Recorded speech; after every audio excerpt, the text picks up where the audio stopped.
Aku sangat membenci pria yang tidak bertanggung jawab itu. Hingga aku memiliki seorang anak dan membesarkannya sendirian, ternyata pria itu adalah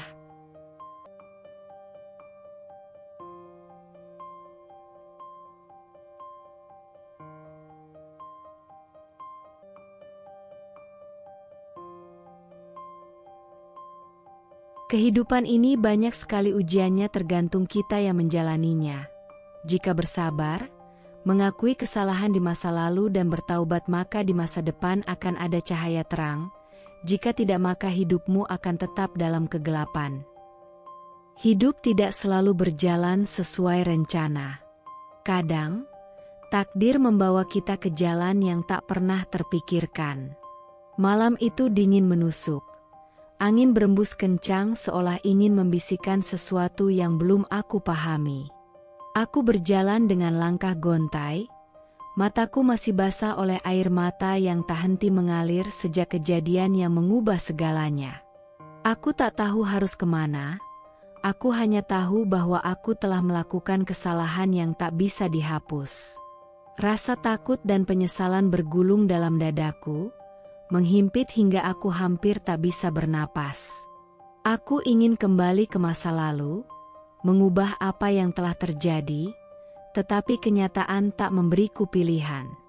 Sejak malam itu, aku harus hidup dengan konsekuensi yang tak pernah aku bayangkan. Bulan-bulan berlalu, dan perutku mulai membesar. Pandangan sinis orang-orang, bisik-bisik di belakangku, dan cemoohan yang menusuk hati menjadi makanan sehari-hari. Tapi di tengah segala hinaan dan keputusasaan, ada satu hal yang membuatku tetap berdiri, kehadiran seorang malaikat kecil dalam hidupku. Saat pertama kali ku dengar tangisnya, aku tahu, aku tak lagi sendiri. Dia adalah darah dagingku, satu-satunya alasan yang membuatku terus berjuang meski dunia seakan menolakku. Aku belajar menjadi kuat, belajar menghadapi semua rintangan demi dirinya. Namun, aku tak pernah menyangka bahwa perjalanan ini akan membawaku pada sebuah kebenaran yang mengguncang segalanya. Rahasia yang selama ini tersembunyi mulai terkuak, membawa luka lama yang belum sepenuhnya sembuh. Aku harus memilih. Tetap bersembunyi dalam ketakutan atau menghadapi kenyataan dengan kepala tegak. Karena kini, aku bukan hanya seorang wanita yang menanggung kesalahan, tapi seorang ibu yang harus melindungi anaknya dari dunia yang kejam. Aku hanyalah seorang wanita biasa yang terjebak dalam malam penuh dosa. Malam itu, aku hanya ingin melupakan segala kepenatan, rasa sakit yang sudah lama kusimpan, dan kenyataan hidup yang semakin hari semakin menyesakan. Aku ingin sejenak melepaskan beban yang menghimpit dada, menenggelamkan diri dalam kebebasan sesaat yang ditawarkan oleh hingar-bingar malam. Lampu-lampu kelap-kelip di kelab malam, dentuman musik yang menggema, tawa orang-orang yang entah sungguhan atau hanya pura-pura, semua membaur dalam pikiranku yang mulai kabur oleh alkohol. Gelas demi gelas ku teguk, mencari pelarian, mencari ketenangan dalam mabuk yang menyesatkan. Dan di sanalah dia. Seorang pria asing dengan sorot mata yang tak bisa kutafsirkan. Aku tidak mengenalnya. Aku bahkan tak bisa mengingat kapan pertama kali dia duduk di sampingku. Bagaimana kami mulai berbicara, atau sejak kapan aku mulai membiarkan dia mendekat. Tapi saat itu, aku tak peduli. Aku terlalu larut dalam dunia yang kurasa bisa memberiku kebebasan, meski hanya untuk satu malam. Aku mabuk. Dia mabuk. Kami terhanyut dalam hasrat yang tak pernah kurencanakan. Tubuhku seperti bergerak tanpa kendali, pikiranku melayang, dan semuanya terasa begitu kabur. Aku hanya ingat sentuhannya yang asing, bisikan yang terdengar sayup-sayup di telingaku, dan kemudian kegelapan. Pagi itu, aku terbangun dengan kepala berdenyut, rasa mual yang menjalar di perut, dan kesadaran yang datang terlambat. Aku berada di tempat yang asing, hanya mengenakan pakaian yang kusut dan berantakan. Di sampingku, tempat tidur telah kosong. Dia sudah pergi, meninggalkan hanya keheningan yang mencekam. Hatiku mencelos. Aku mencoba mengingat, mencoba menyusun kembali potongan-potongan ingatan yang tercerai-berai. Tapi semuanya terlalu buram, seperti bayangan yang tak bisa kugapai. Aku bahkan tak bisa mengingat wajahnya dengan jelas, hanya samar-samar aroma tubuhnya yang masih menempel di selimut yang kusut. Ketakutan mulai menyusup ke dalam diriku. Apa yang telah kulakukan? Siapa dia? Mengapa aku begitu bodoh membiarkan semua ini terjadi? Aku menampar pipiku sendiri, berharap ini semua hanyalah mimpi buruk yang bisa segera kuhapus dari pikiranku. Tapi ini nyata. Dan semakin hari, kenyataan itu semakin menghantuiku. Beberapa minggu kemudian, tubuhku mulai berubah. Aku sering merasa mual, tubuhku lemas, dan ada firasat buruk yang terus menghantui pikiranku.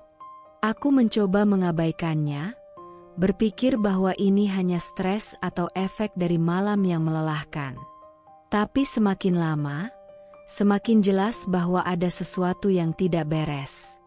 Dengan tangan gemetar, aku membeli alat uji kehamilan. Aku duduk di lantai kamar mandi, menunggu hasilnya dengan dada berdebar. Detik-detik terasa begitu lambat, seakan waktu ingin menyiksaku lebih lama.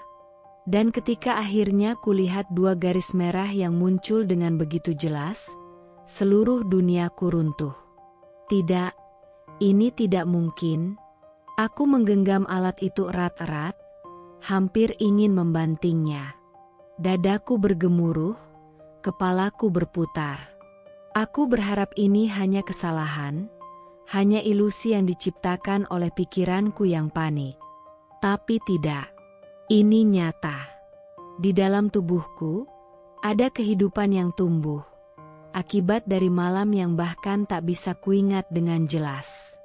Aku mencoba mencari dia, pria asing itu, yang wajahnya bahkan mulai mengabur dari ingatanku. Aku mencari di tempat yang sama, bertanya pada orang-orang yang mungkin mengenalnya. Tapi tidak ada jawaban. Dia sudah menghilang tanpa jejak, seakan malam itu tidak pernah ada. Aku tidak tahu namanya. Aku tidak tahu siapa dia, dari mana asalnya, atau apakah aku hanya satu dari sekian banyak wanita yang pernah berbagi malam dengannya. Aku tak tahu apakah dia mengingatku, atau bahkan peduli. Aku sendirian.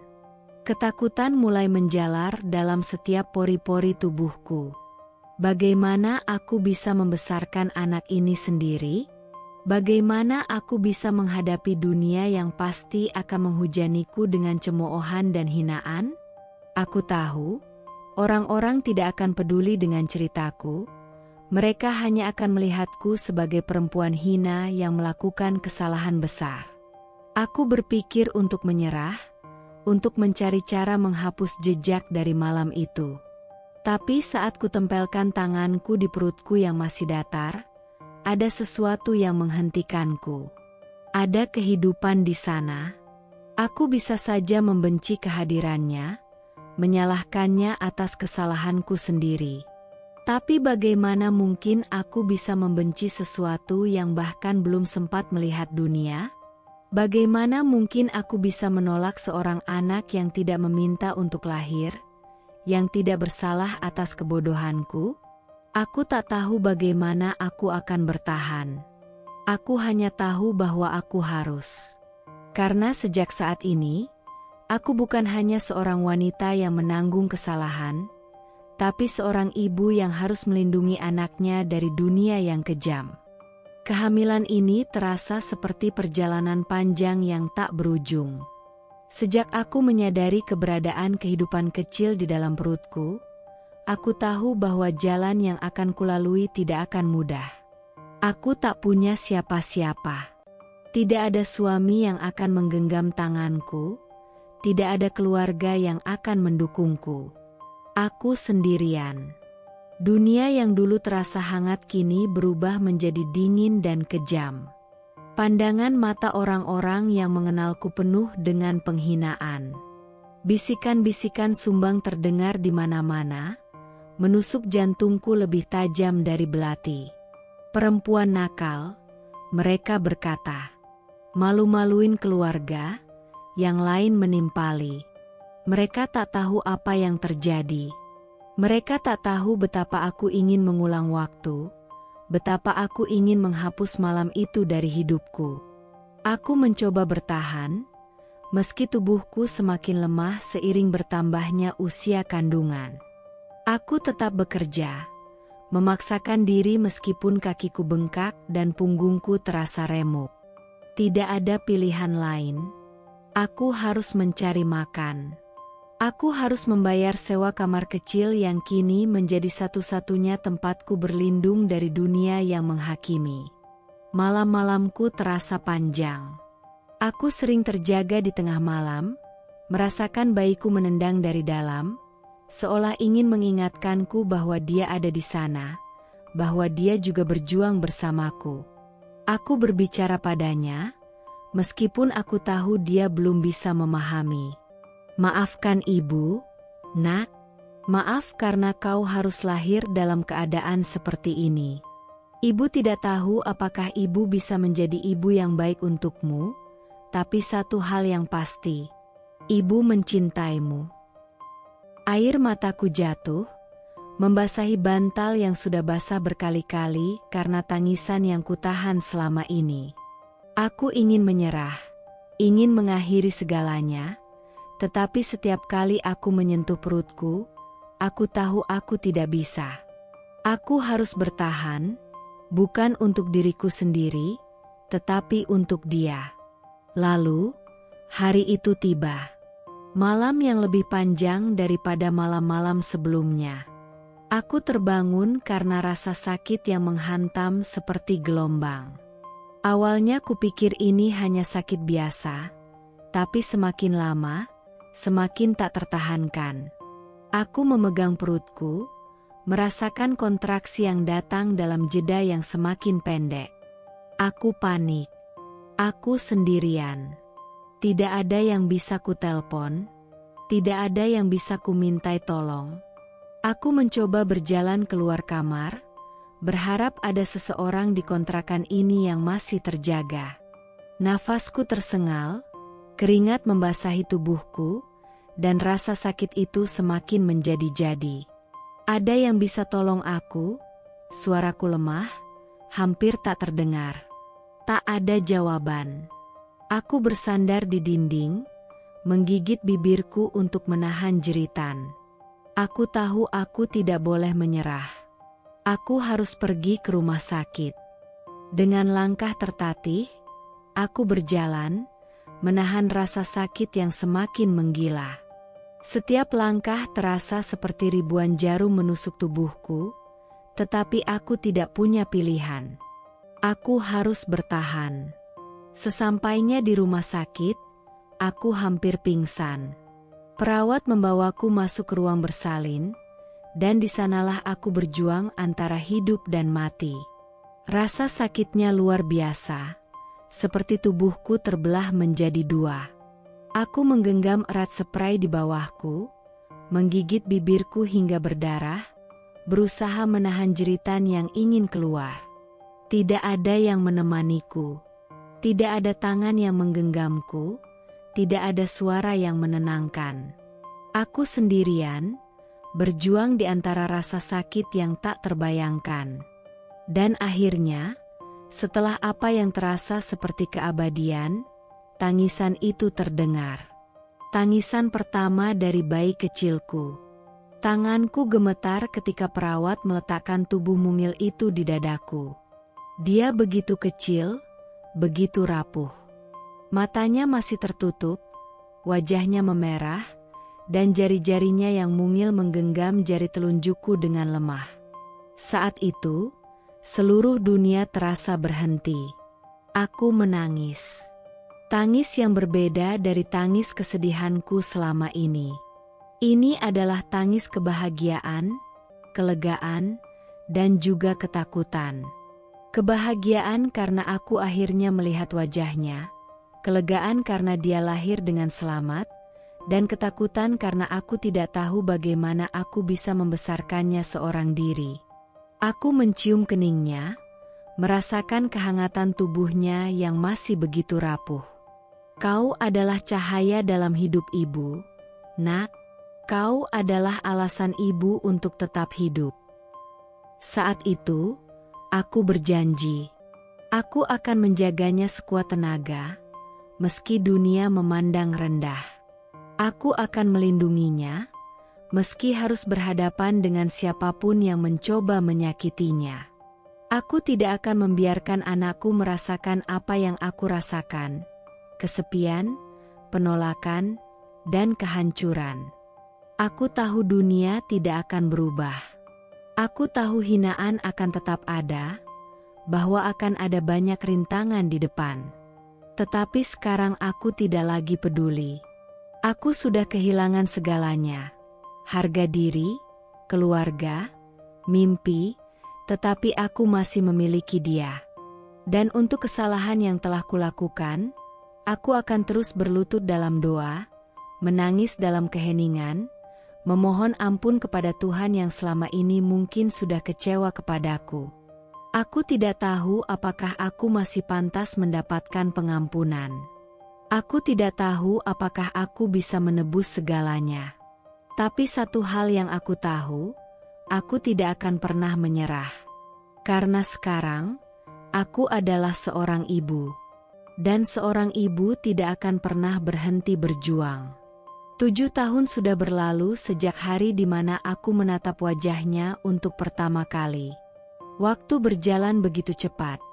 Seakan baru kemarin aku mendengar tangis pertamanya, merasakan jemari kecilnya menggenggam jari telunjukku dengan lemah. Kini, dia telah tumbuh menjadi seorang anak laki-laki berusia 7 tahun yang begitu cerdas, lembut, dan penuh kasih sayang. Dia adalah segalanya bagiku. Setiap pagi, dia selalu bangun lebih awal dariku, dengan langkah-langkah kecilnya yang berjingkat menuju dapur. Aku sering berpura-pura tidur, tapi sebenarnya aku memperhatikannya dari balik selimut. Dia akan mengambil segelas air putih, lalu duduk di meja kecilnya, menggambar atau membaca buku cerita yang sudah lusuh karena terlalu sering diulang-ulang. "Bu, bangun. Sarapan dulu," katanya suatu pagi sambil menyodorkan roti yang entah sudah berapa kali dipanggang ulang agar tetap terasa hangat. Aku tersenyum dan mengusap rambutnya yang mulai panjang. "Terima kasih, sayang. Kamu anak yang sangat baik." Dia tertawa kecil, lalu duduk di sampingku, menggoyang-goyangkan kakinya di udara. Setiap kali aku melihat wajahnya, ada perasaan hangat yang menyebar di dadaku. Seolah seluruh kelelahan dan kesedihan yang selama ini kupikul lenyap begitu saja. 7 tahun bukanlah waktu yang sebentar. Kami telah melalui begitu banyak hal bersama. Hidup kami penuh keterbatasan, tapi dia tidak pernah sekalipun mengeluh. Aku tahu, dia sadar bahwa aku bekerja sangat keras untuk mencukupi kebutuhan kami. Kadang, aku pulang larut malam dengan tubuh yang hampir roboh karena lelah, dan dia sudah tertidur di kasur kecilnya dengan buku cerita yang masih terbuka di dadanya. Namun, ada kalanya aku menangkap kesedihan di matanya. Hari itu, ketika aku menjemputnya dari sekolah, dia berjalan mendekatiku dengan langkah ragu. Aku bisa melihat ada sesuatu yang mengganggunya. Biasanya, dia akan langsung berlari dan memelukku erat. Tapi kali ini, dia hanya menunduk, menggenggam ujung bajunya sendiri. "Ada apa, sayang?" tanyaku, berusaha menatap matanya. Dia diam sejenak, lalu menghela napas kecil sebelum akhirnya berkata, "Bu, kenapa aku tidak punya ayah?" Hatiku mencelos. Pertanyaan yang selama ini kutakuti akhirnya keluar dari bibirnya yang kecil. Aku ingin menjawab dengan jujur, tapi bagaimana caranya aku menjelaskan sesuatu yang bahkan aku sendiri masih sulit menerima? Aku berjongkok di hadapannya, mengusap pipinya dengan lembut. Kita mungkin hanya berdua, Nak, tapi ibu akan selalu ada untukmu, lebih dari siapapun. Dia menatapku dengan mata beningnya yang indah, lalu mengangguk kecil. Aku tahu, Bu. Tapi tadi di sekolah, teman-teman mengejekku. Mereka bilang, aku anak yang aneh karena tidak punya ayah. Dadaku terasa sesak. Aku menariknya ke dalam pelukan, mencoba menahan air mata yang ingin jatuh. Aku tahu cepat atau lambat hal ini akan terjadi, tapi aku tidak pernah siap untuk mendengarnya. Malamnya, aku mendekapnya lebih erat dari biasanya. Aku menatap wajah polosnya yang tertidur lelap, mendengar napasnya yang tenang, dan tanpa sadar, air mataku jatuh satu persatu. Aku menangis dalam diam, menangisi ketidakadilan dunia yang telah memberi kami begitu banyak cobaan. Namun, aku tidak akan menyerah. Aku tidak akan membiarkan anakku merasa kurang hanya karena dia tidak memiliki sosok ayah. Keesokan harinya, aku memutuskan untuk mengajaknya ke taman setelah pulang sekolah. Kami duduk di bangku kayu di bawah pohon rindang, menikmati es krim yang kubelikan dari sisa uang belanja. Dia terlihat bahagia, sesekali tertawa kecil saat es krimnya mencair terlalu cepat dan menetes ke tangannya. Aku menatapnya penuh kasih, lalu berkata, "Nak, jangan pernah merasa berbeda dari anak-anak lain. Kamu istimewa, kamu berharga. Ayah mungkin tidak ada di sini, tapi kamu punya ibu, dan ibu akan selalu berjuang untukmu." Dia tersenyum, lalu menggenggam tanganku erat. Aku tidak butuh ayah, Bu. Selama ada ibu, aku sudah cukup bahagia. Saat itu, aku merasa seluruh dunia berhenti sejenak. Tidak ada hinaan, tidak ada ejekan, tidak ada kesedihan. Hanya ada aku dan anakku, dalam dunia kecil yang penuh cinta. Aku tahu, masih banyak tantangan di depan.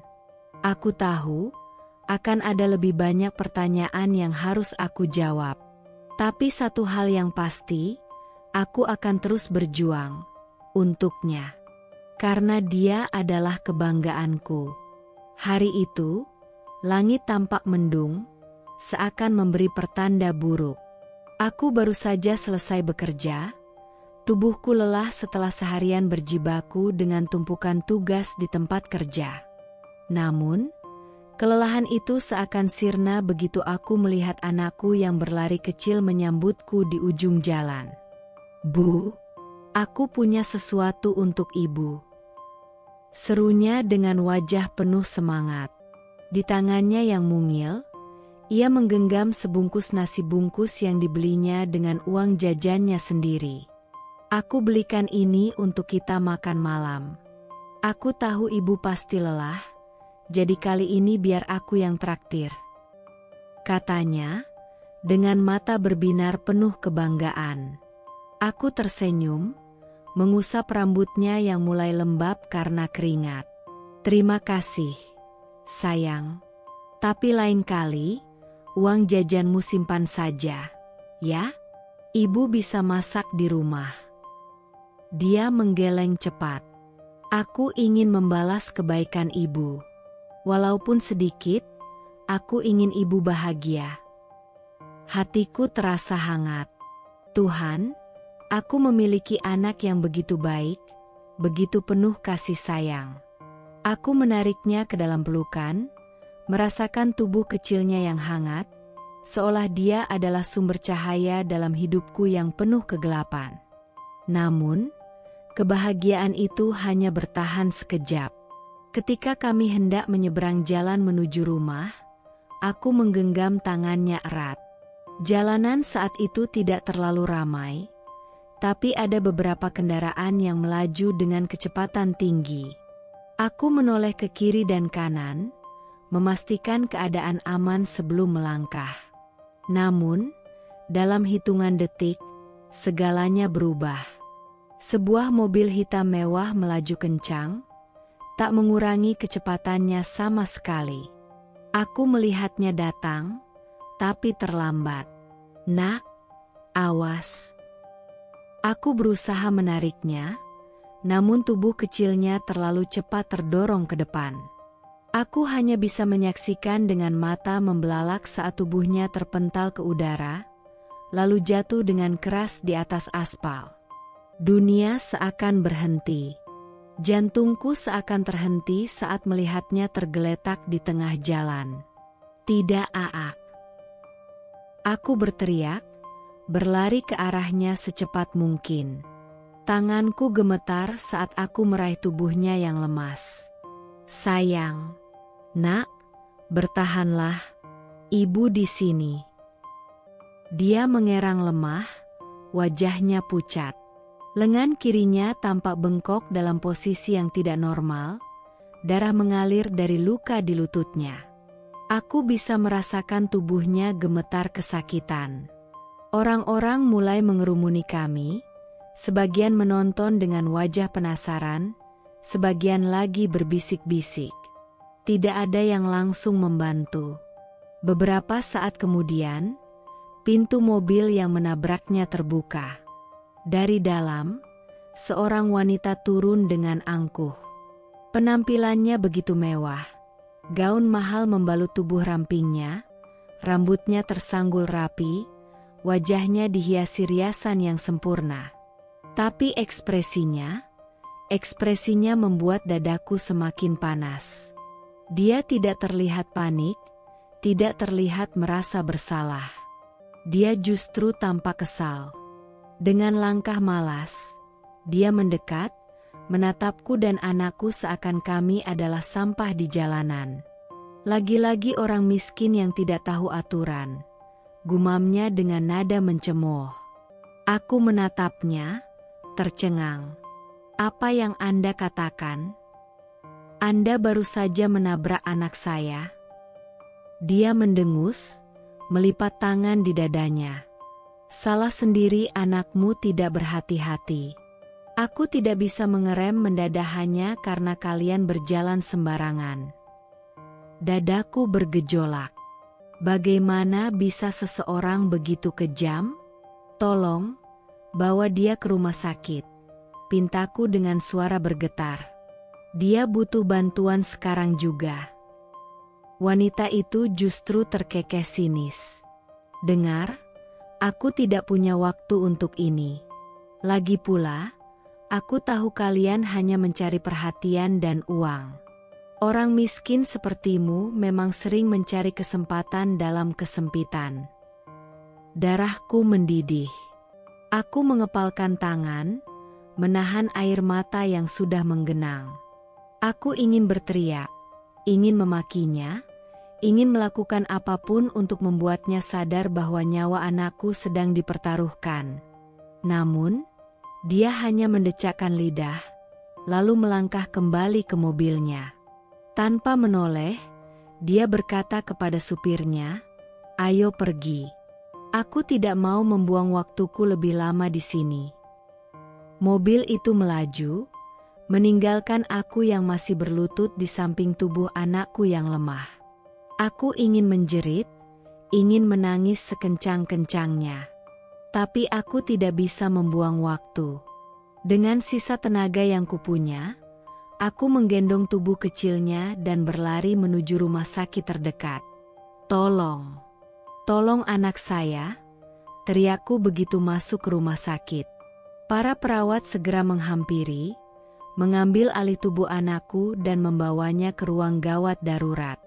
Aku hanya bisa berdiri di luar, tubuhku bergetar hebat, napasku memburu. Saat pintu ruang operasi tertutup, aku akhirnya tak bisa menahan air mataku lagi. Aku menangis, tersungkur di lantai rumah sakit, membiarkan seluruh ketakutan dan kepedihan yang kutahan sejak tadi tumpah begitu saja. Aku hanya ingin anakku selamat. Namun, dunia begitu kejam. Orang-orang begitu kejam. Aku mengepalkan tangan. Aku tidak akan membiarkan ini berakhir begitu saja. Wanita itu harus membayar atas apa yang telah dilakukannya. Aku tidak peduli seberapa kaya atau berkuasanya dia, tidak ada yang boleh menyakiti anakku dan pergi begitu saja. Aku bersumpah, aku akan berjuang untuk mendapatkan keadilan. Demi anakku, demi satu-satunya alasan aku bertahan hidup. Hari-hari di rumah sakit terasa panjang dan melelahkan. Aku masih belum bisa melupakan kejadian itu. Bagaimana tubuh kecil anakku terpental ke aspal. Bagaimana aku berlari dengan panik. Bagaimana darahnya mengalir. Dan bagaimana suara tangisannya memenuhi telingaku saat dokter mencoba mengobatinya. Sekarang, setelah beberapa hari dirawat, kondisi Arya mulai membaik. Meskipun lengannya masih terbalut gips, dia kembali ceria seperti biasanya. Aku selalu kagum dengan kekuatannya. Bagaimana dia bisa tetap tersenyum meski aku tahu dia pasti masih merasakan nyeri. Suatu sore, saat aku duduk di samping ranjangnya sambil memijat tangannya dengan lembut, dia menatapku dengan mata berbinar. "Bu, aku ingin jalan-jalan sebentar." Aku mengernyit. "Jalan-jalan? Sayang, kamu masih dalam pemulihan. Bagaimana kalau kamu jatuh?" Dia merengek pelan. Nada suaranya manja seperti saat dia meminta sesuatu yang benar-benar diinginkannya. "Aku bosan, Bu. Aku cuma mau lihat-lihat di lorong. Aku janji nggak akan berlari." Aku terdiam sejenak, hatiku masih dipenuhi kekhawatiran. Namun, melihat wajahnya yang penuh harap dan senyum kecilnya yang begitu tulus, aku akhirnya menghela napas dan mengangguk. "Baiklah, tapi ingat, jangan lari dan jangan pergi terlalu jauh." Pesanku masih tak bisa menutupi kecemasan dalam suaraku. Arya mengangguk cepat dengan senyum lebarnya. "Iya, Bu, aku janji." Dengan hati-hati, dia melangkah keluar dari kamar. Aku mengikutinya dengan pandangan hingga tubuh kecilnya menghilang di balik pintu. Meskipun sudah mengizinkannya, aku tetap merasa gelisah. 5 menit berlalu. Lalu 10 menit. Aku mulai merasa tidak tenang. Tepat saat aku hendak bangkit dan mencarinya, tiba-tiba aku mendengar suara kecilnya memekik dari luar kamar. Aduh! Jantungku mencelos. Aku segera berlari keluar, panik melanda pikiranku. Ketika aku tiba di lorong, aku melihat Arya terduduk di lantai dengan ekspresi terkejut. Di depannya, seorang pria tua duduk di kursi roda, menatapnya dengan senyum lembut. Jantungku masih berdegup kencang, tapi aku berusaha mengendalikan diri. Aku melangkah cepat mendekati mereka. "Arya, kamu baik-baik saja?" tanyaku, berlutut di sampingnya. Kedua tanganku memeriksa tubuh kecilnya dengan cemas. Arya mengangguk, wajahnya tampak sedikit malu. "Maaf, Bu, aku nggak sengaja menabrak kakek ini," katanya lirih. Aku menghela napas lega, lalu menoleh ke pria tua di kursi roda itu. "Maaf, Pak, anak saya tidak sengaja." Pria tua itu tersenyum, menatap Arya dengan tatapan yang sulit kuartikan. Tatapannya begitu lembut, namun ada sesuatu di dalamnya, seperti keharuan, atau mungkin kenangan lama yang tiba-tiba muncul kembali. "Tidak apa-apa, Nak," ucapnya dengan suara yang hangat dan bergetar. Perlahan, dia mengangkat tangannya yang dipenuhi keriput dan mengusap kepala Arya dengan penuh kasih sayang. Aku memperhatikannya dengan heran.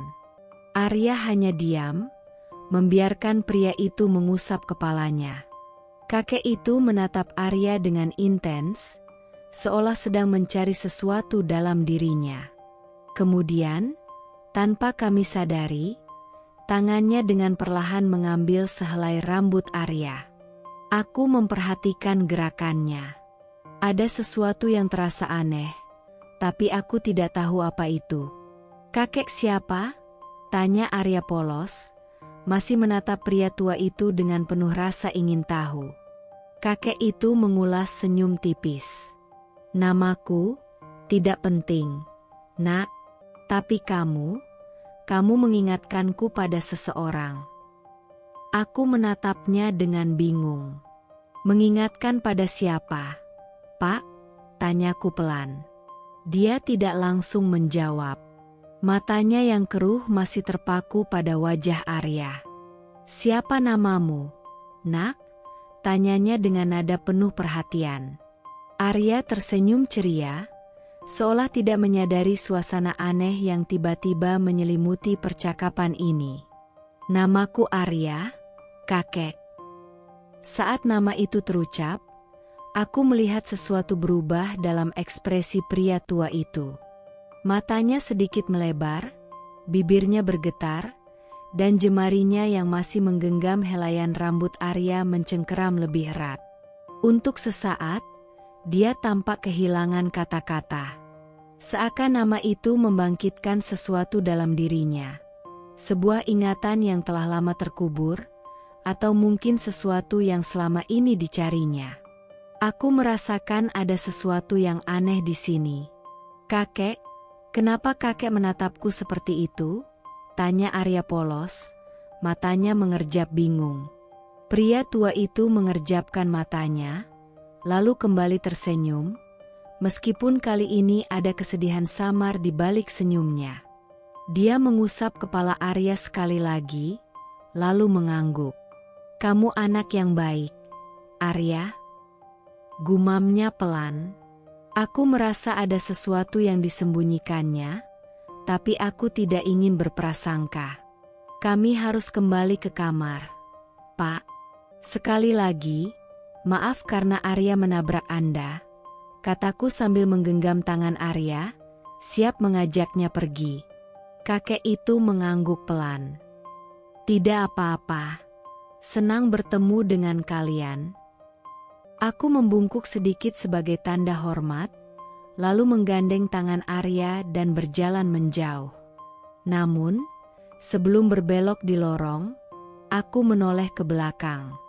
Pria tua itu masih duduk di kursi rodanya, menatap kami dengan ekspresi yang sulit dijelaskan. Genggamannya pada helaian rambut Arya semakin erat.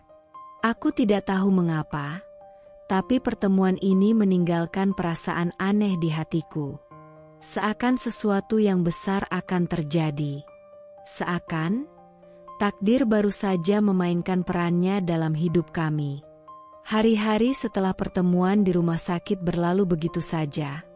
Tetapi entah mengapa, ada sesuatu yang terus mengusik pikiranku.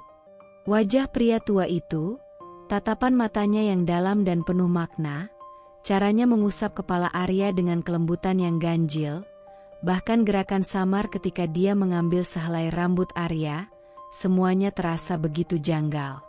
Aku mencoba mengabaikannya. Bagiku, Arya adalah satu-satunya yang penting.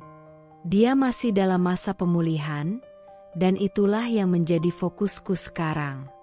Namun, dalam setiap jeda waktu ketika aku duduk di samping ranjang Arya, ketika aku menatap wajah polosnya yang tertidur lelap, pikiranku selalu kembali ke pertemuan itu.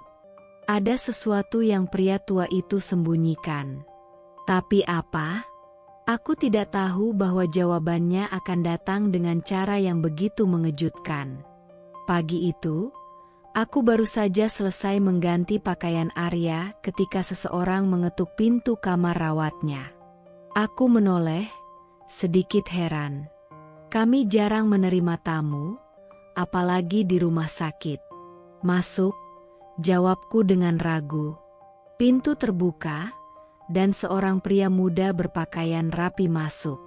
Penampilannya begitu formal, dengan setelan jas hitam dan dasi yang tertata sempurna. Matanya tajam namun sopan, dan ada ekspresi tenang di wajahnya. "Permisi, apakah Anda ibu dari Arya?" tanyanya dengan suara ramah namun berwibawa. Aku langsung merasa waspada. "Ya, saya ibunya." "Ada apa, Pak?" tanyaku, mencoba menutupi kecemasanku. Pria itu tersenyum tipis sebelum memperkenalkan dirinya. "Nama saya Adrian, asisten pribadi Tuan Wiratama." Aku mengernyit. Nama itu terdengar asing. "Tuan Wiratama?"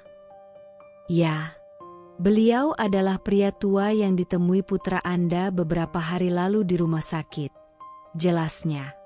Jantungku berdegup kencang. Kakek di kursi roda itu. "Ada sesuatu yang bisa saya bantu?" tanyaku hati-hati. Adrian menatapku sejenak sebelum akhirnya menghela napas, seolah sedang menyusun kata-kata yang tepat. "Sebenarnya, kami yang ingin membantu Anda, Bu. Tuan Wiratama telah melakukan tes DNA menggunakan sampel rambut putra Anda." Aku tersentak. "Apa?" Aku merasakan darahku berdesir. Tanganku mencengkeram seprei ranjang Arya, sementara berbagai kemungkinan berputar di benakku. Adrian tampak sedikit bersalah. "Kami minta maaf karena melakukannya tanpa izin Anda. Tapi kami memiliki alasan kuat. Dan hasilnya..." Aku menahan napas, jantungku seakan berhenti berdetak. Hasilnya menunjukkan bahwa Arya adalah cucu kandung Tuan Wiratama. Dunia di sekelilingku terasa berhenti. Aku merasa lemas. Suara denyut nadiku berdengung di telingaku, sementara tubuhku mulai bergetar. Aku menatap Adrian dengan mata melebar, berusaha memahami kata-kata yang baru saja keluar dari mulutnya. "Apa maksud Anda?" Suaraku gemetar, hampir tak terdengar. Adrian tetap tenang, seolah sudah menduga reaksiku. "Tuan Wiratama adalah pemilik salah satu perusahaan terbesar di negeri ini. Dan anaknya, ayah biologis Arya, adalah direktur utama perusahaan itu." Aku merasakan dunia runtuh di sekelilingku. Ayah Arya? Direktur perusahaan besar? Tidak mungkin. Aku mencoba mengatur napas, tapi dada ini terasa sesak. Tiba-tiba, semua kenangan pahit itu menyerbu kembali. Malam kelam yang mengubah hidupku selamanya, pria yang menghilang tanpa jejak, kehamilan yang kutanggung sendirian, hinaan dan tatapan merendahkan yang harus kuterima. Dan sekarang, kebenaran yang begitu mengejutkan menghantamku tanpa ampun. Aku menggigit bibir, berusaha menenangkan diri. "Siapa dia?" tanyaku lirih, nyaris berbisik. Adrian menatapku dalam-dalam sebelum akhirnya menjawab, "Dia adalah..." Sebelum Adrian sempat menyelesaikan kalimatnya, pintu kamar rawat Arya kembali terbuka. Aku menoleh dengan cepat, dan di sana, berdiri seorang pria tinggi dengan jas mahal yang terlihat sangat familiar. Aku membeku. Mata kami bertemu. Waktu seakan berhenti. Itu dia. Laki-laki yang kucari selama 7 tahun terakhir. Laki-laki yang menghilang tanpa jejak setelah malam itu. Laki-laki yang kini ternyata adalah ayah Arya. Aku berdiri di depan gedung pencakar langit itu, menatap namanya yang terpampang megah di bagian atas. Cahaya matahari yang memantul dari kaca-kaca jendela membuatku menyipitkan mata, sementara jemariku menggenggam erat tangan kecil Arya yang berdiri di sampingku. Tanganku terasa dingin dan lembab. Napasku tak beraturan. Ada sesuatu di dalam dadaku yang bergejolak hebat, campuran antara ketakutan, harapan, dan keraguan. Gedung ini, tempat aku akan bekerja mulai hari ini. Gedung ini, miliknya. Pria yang 7 tahun lalu menghilang tanpa jejak, meninggalkanku dalam kegelapan tanpa arah. Dan sekarang, takdir justru membawaku kembali ke sisinya. Bukan sebagai seorang wanita yang mencari keadilan, tetapi sebagai seorang ibu yang membawa anaknya untuk mengenal ayahnya. "Bu," suara kecil Arya membuyarkan lamunanku. Aku menoleh dan mendapati mata beningnya menatapku penuh rasa ingin tahu. "Ayah ada di sini, ya?" tanyanya polos. Aku mengangguk perlahan, menelan ludah sebelum menjawab. "Iya, sayang. Sekarang kita akan sering bertemu dengannya." Arya tersenyum lebar, matanya berbinar. "Aku senang, Bu. Aku ingin lebih mengenal ayah." Aku tersenyum kecil, meski di dalam hatiku, aku masih diliputi kegelisahan. Apakah aku mengambil keputusan yang benar? Pintu kantor direktur utama berdiri tegak di hadapanku. Sebuah pintu kayu yang kokoh dengan ukiran mewah, simbol dari kekuasaan yang dimiliki penghuninya. Aku menarik napas panjang, mencoba mengendalikan kegugupanku sebelum mengetuk pelan. "Masuk," suara baritonnya terdengar dari dalam. Aku mendorong pintu perlahan. Aroma ruangan ini khas, perpaduan antara kayu mahoni dan parfum maskulin yang lembut, tetapi tetap menciptakan aura yang mendominasi. Dan di sana dia duduk, di balik meja kerja besar yang elegan. Sosoknya masih sama seperti yang kuingat, tetapi lebih dewasa, lebih tajam, lebih dingin. Mata gelapnya menatapku, menyelidik, mencoba membaca ekspresi wajahku. Aku berusaha menjaga sikap, tetap berdiri tegak meski tubuhku sedikit gemetar. "Silakan duduk," katanya singkat. Aku melangkah masuk dan duduk di kursi yang berhadapan dengannya. Ada keheningan yang menggantung di antara kami, keheningan yang dipenuhi dengan begitu banyak kenangan yang belum terurai, begitu banyak pertanyaan yang tak terjawab. "Aku ingin mengenal Arya lebih baik," katanya akhirnya. Aku menatapnya tajam. "Lalu?" tanyaku, mencoba menyembunyikan emosiku. Dia menghela napas. "Aku tahu aku telah melakukan kesalahan besar di masa lalu. Aku tahu aku telah menyakitimu." Aku mengepalkan tanganku di atas pangkuan. Kata-katanya mungkin terdengar tulus. Tetapi bisakah aku begitu saja menerimanya? Bisakah aku melupakan 7 tahun penuh penderitaan yang harus kutanggung sendirian? "Aku mungkin tidak bisa mengubah apa yang sudah terjadi," lanjutnya, suaranya lebih pelan. "Tapi aku ingin mencoba. Aku ingin belajar menjadi seorang ayah." Aku mengalihkan pandangan, menatap jendela besar di belakangnya. Hatiku bergejolak.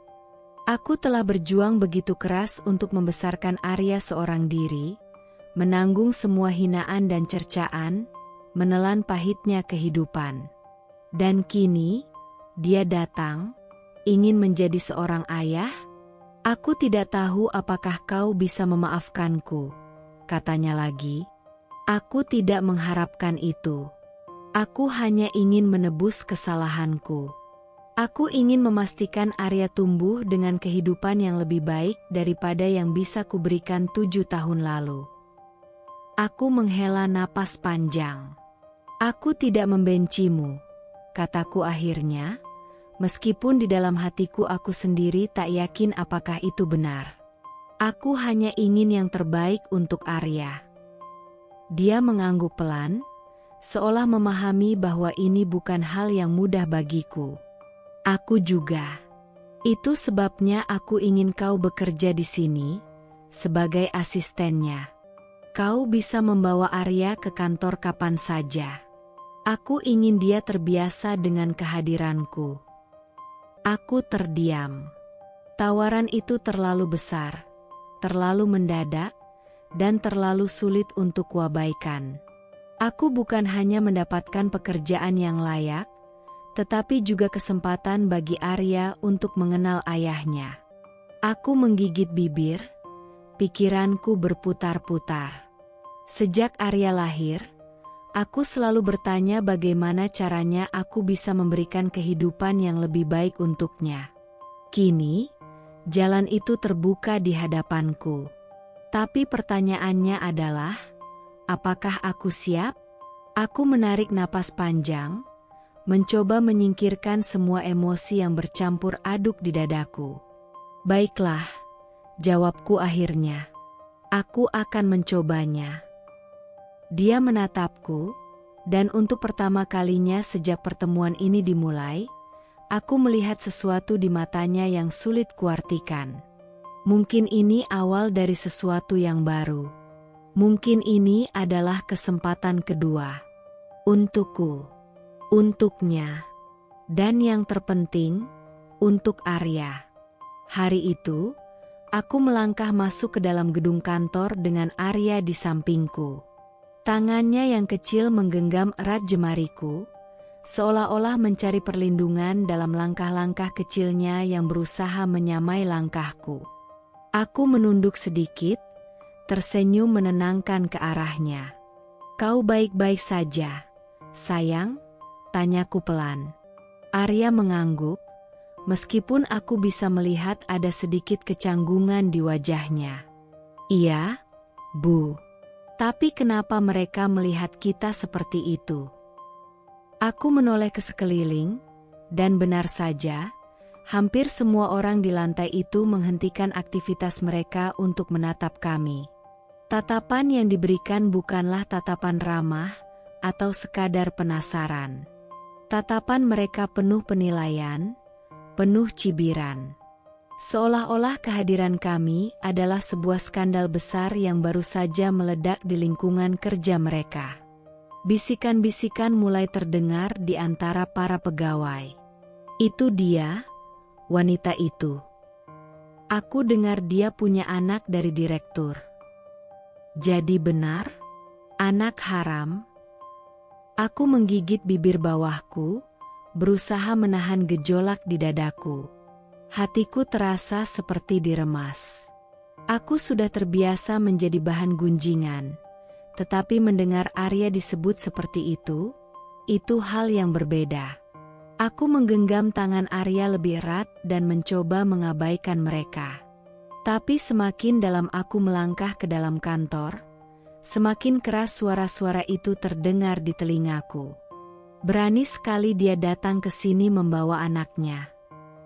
Dia pikir dengan melahirkan anak itu, dia bisa mendapatkan kedudukan di perusahaan. Aku berusaha menegakkan bahu, menjaga ekspresi wajahku tetap tenang, tetapi di dalam hati, aku merasa seperti diinjak-injak.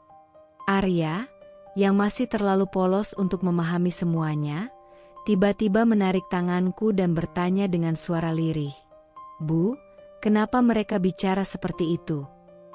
Aku berjongkok, menyamakan tinggi kami, dan menatapnya dengan penuh kasih. Aku menyentuh pipinya dengan lembut, mencoba menanamkan ketenangan dalam dirinya meskipun aku sendiri sedang berjuang menahan emosi. Kadang, orang suka berbicara tentang sesuatu yang mereka tidak pahami. "Sayang," bisikku lembut. "Tapi kita tidak perlu peduli, ya? Kita tahu kebenarannya, itu yang terpenting." Arya mengangguk. Meskipun aku tahu, dalam hati kecilnya, dia pasti bertanya-tanya mengapa dunia bisa sekejam ini. Aku kembali berdiri, menarik napas dalam, lalu melanjutkan langkahku dengan kepala tegak.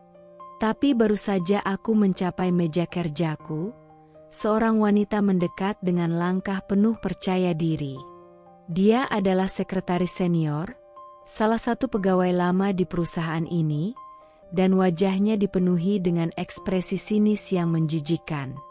Jadi, ini anak yang kau bawa ke dunia tanpa seorang ayah, ya? Katanya dengan nada mengejek. Aku menatapnya tajam. Maksudmu? Tanyaku, meskipun aku sudah tahu kemana arah pembicaraan ini. Dia menyeringai, melipat tangannya di depan dada. Kau pikir dengan membawa anak ini ke sini, kau bisa mendapatkan belas kasihan? Mendekat pada direktur? Mungkin bahkan mendapatkan warisan? Darahku berdesir panas. Aku bisa menerima penghinaan yang ditujukan padaku, tetapi tidak pada anakku. Apa urusannya denganmu? Tanyaku dengan suara yang tetap tenang, meskipun jari-jariku sudah mengepal erat. Wanita itu tertawa kecil, tetapi tawanya penuh dengan hinaan. Aku hanya penasaran, bagaimana rasanya menjadi seorang wanita murahan yang melahirkan anak haram. Saat itu, dunia seperti berhenti berputar. Ruangan terasa hening. Darahku mendidih, tanganku bergetar, tetapi sebelum aku bisa mengatakan apapun, Arya tiba-tiba menarik tanganku ke belakang dan melangkah maju, berdiri di antara aku dan wanita itu. "Tante," katanya dengan suara kecil tetapi penuh keteguhan, "ibu saya bukan wanita murahan. Dan saya bukan anak haram." Aku terkejut. Semua orang terdiam.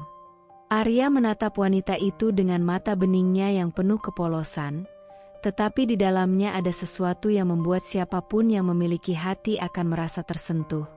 Keteguhan, keberanian, dan ketulusan. Wanita itu tampak terguncang sesaat. Mungkin tidak menyangka seorang anak kecil akan berbicara seperti itu. Aku menelan ludah, menahan air mata yang hampir jatuh. Aku bangga pada anakku. Sangat bangga. Aku berlutut di sampingnya, menggenggam kedua bahunya, dan menatapnya penuh kasih. "Kau benar, sayang," bisikku dengan suara yang bergetar karena emosi. "Kita tidak perlu mendengarkan mereka." Aku berdiri dan kembali menatap wanita itu dengan mata yang penuh keberanian. "Aku di sini untuk bekerja," kataku tegas. "Aku tidak peduli dengan gosip kalian. Tapi satu hal yang harus kalian ingat, jangan pernah menghina anakku." Tanpa menunggu jawaban, aku berbalik, menggandeng Arya, dan berjalan menjauh. Aku bisa merasakan tatapan mereka di punggungku, tetapi aku tidak peduli. Aku telah melewati badai yang jauh lebih besar dalam hidupku. Mereka boleh menghina aku sepuasnya. Tapi aku akan berdiri tegak. Aku akan melindungi Arya dengan segenap jiwaku. Karena aku adalah ibunya. Dan seorang ibu tidak akan pernah membiarkan siapapun menyakiti anaknya. Hari itu, aku merasa ada yang tidak beres. Sejak pagi, suasana kantor terasa lebih sunyi dari biasanya, seakan ada sesuatu yang sedang disembunyikan dariku. Aku duduk di mejaku, menyelesaikan laporan, sesekali melirik ke arah Arya yang duduk di sudut ruangan dengan buku gambarnya. Dia menggambar sesuatu dengan serius. Seperti biasa, tenggelam dalam dunianya sendiri. Arya adalah anak yang kuat dan mandiri. Meskipun baru berusia 7 tahun, dia sudah terbiasa menunggu dengan sabar saat aku bekerja. Kadang, dia akan bertanya tentang pekerjaanku, mencoba memahami apa yang dilakukan ibunya. Dia adalah kebanggaanku, alasan aku bertahan melewati semua hinaan dan kesulitan. Tapi hari itu, aku tidak menyadari bahwa sesuatu yang mengerikan akan terjadi. Saat jam makan siang tiba, aku mengajak Arya untuk makan bersama di kantin kantor. Namun, sebelum kami sempat keluar, seorang pegawai wanita datang tergesa-gesa dengan wajah panik. "Maaf, ada masalah mendesak di ruangan direktur. Anda harus segera ke sana," katanya cepat. Aku menoleh ke Arya yang masih memegang tanganku. Bisa sebentar saja? Saya sedang bersama anak saya, kataku ragu. Wanita itu tampak semakin gelisah. Ini benar-benar penting, Bu. Direktur meminta Anda datang sekarang juga. Aku menghela napas, lalu berjongkok di depan Arya, menggenggam tangannya dengan lembut.